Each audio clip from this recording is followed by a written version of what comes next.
নমস্কার। এসআইআর শুরু হলে কি ডকুমেন্টস লাগবে, কিভাবে ফর্ম ফিল আপ করবেন এই সম্পর্কিত আমি অনেক ভিডিও বানিয়েছি।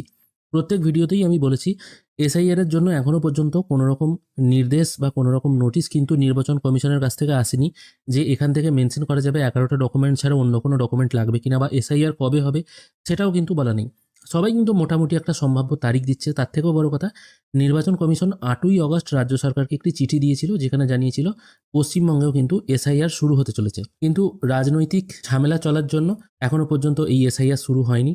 রাজনৈতিক ঝামেলার ব্যাপারটা কি? কমিশন বলতে চাইছে 2003 সালের যে ভোটার লিস্ট আছে সেটাকে ধরে কিন্তু এই এসআইআরটা হবে। কারণ 2003 সালেই পশ্চিমবঙ্গে ভোটার তালিকার যে নিবিড় সংশোধন সেটা হয়েছিল, তারপর তো আর হয়নি। কিন্তু রাজ্য সরকার বলছে 2025 সালের জানুয়ারি মাসে যে ভোটার লিস্ট পাবলিশ হয়েছে সেটা ধরে এসআইআর করতে হবে। এই নিয়ে কিন্তু সুপ্রিম কোর্টে একটি মামলা হয়। সুপ্রিম কোর্ট যেখানে জিজ্ঞাসা করে রাজ্যের আইনজীবীকে যে পশ্চিমবঙ্গে তো এখনো এসআইআর শুরু হয়নি, কিন্তু কমিশন একদিক থেকে রেডি। এই কারণেই রেডি বলা হচ্ছে, যখন এইরকম প্রশ্ন করা হয় তখন রাজ্যের আইনজীবী গোপাল শঙ্কর নারায়ণ কমিশনকে পাঠানো চিঠির প্রসঙ্গটি বলেন। এবার দেখুন, কমিশন চিঠি পাঠিয়েছে মানে কি, কমিশন রেডি আছে বলেই চিঠি পাঠিয়েছে। কিন্তু রাজ্য সরকার প্রথম থেকেই বলছিল তাদেরকে আরও যেন 2 বছর সময় দেওয়া হয়, এই এসআইআরটা আরও যেন 2 বছর পিছিয়ে দেওয়া হয়। অথবা অল্টারনেটিভ হতে পারে 2025 সালের যে জানুয়ারি মাসের ভোটার তালিকা বেরিয়েছে সেটা অনুযায়ী যেন হতে পারে। এই নিয়ে একটা টানাপোড়েন চলছে, এবার দেখা যাক কি হয়।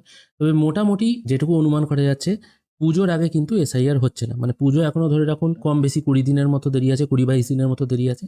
সম্ভাব্য ভাইফোঁটার পর। এবার পুজোর পর তো কন্টিনিউ ছুটি থাকে, লক্ষ্মী পূজা থাকে, তারপর কালী পুজো, ভাইফোঁটা এগুলো থাকে। ভাইফোঁটার পর আর সেরকম কোনো বড় অনুষ্ঠান নেই। তারপর আছে জগদ্ধাত্রী পুজো। এবার জগদ্ধাত্রী পুজোটাও মোটামুটি সব জায়গায় হয় না, মোটামুটি ভাইফোঁটাটা হচ্ছে বড় অনুষ্ঠান। তারপরই হতে পারে এসআইআর। এটা কিন্তু নির্বাচন কমিশন সূত্রে খবর। তবে এখনো পর্যন্ত কোনো নোটিশ পাবলিশ হয়নি। নোটিশ পাবলিশ হলে অ্যাকচুয়াল ডেটটা আমরা জানতে পারবো।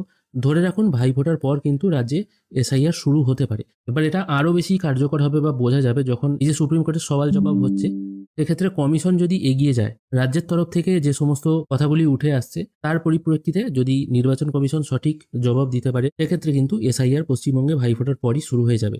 মোটামুটি তৈরি থাকুন। সেক্ষেত্রে 11টা ডকুমেন্ট লাগবে না 12টা ডকুমেন্ট লাগবে, মানে আধার কার্ডকে সংযুক্ত করা হবে কিনা বা কী হবে সেটা কিন্তু সময়ই বলবে। এই ছোট্ট ইনফরমেশনটুকুই আপনাদেরকে দেওয়া ছিল। ধন্যবাদ।